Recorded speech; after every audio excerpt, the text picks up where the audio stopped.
வாழ்க வையகம், வாழ்க வையகம், வாழ்க வளமுடன். குரு வாழ்க, குருவே துணை.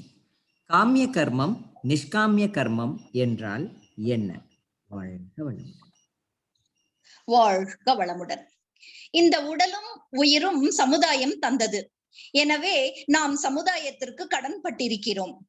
நாம் சமுதாயத்திற்கு கடன்பட்டவர்கள் என்பதை உணர்ந்து கொள்வதும், சமுதாயத்திடம் இருந்து பெற்றதை திருப்பி தர வேண்டும் என்ற நீதி உணர்வு அடைவதும், அதை தன்னுடைய செயல் மூலமாக, தொண்டின் மூலமாக, சேவையின் மூலமாக சமுதாயத்திற்கு அளித்து கொண்டே இருப்பதுதான் கடமை.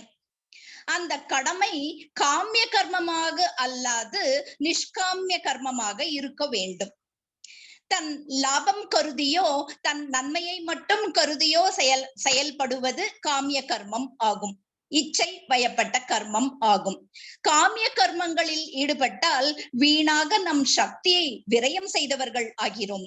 பிறப்பு இறப்பு என்னும் சுழற்சியில் இருந்து விடுதலை பெற மாட்டோம்.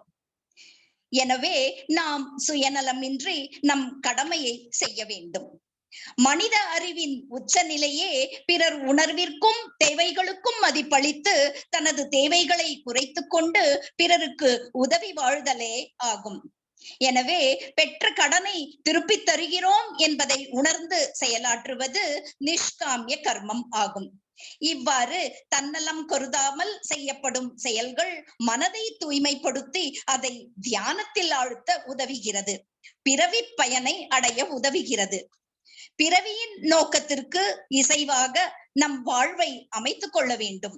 நம் செயலும் அதற்கு ஒத்ததாக இருக்க வேண்டும்.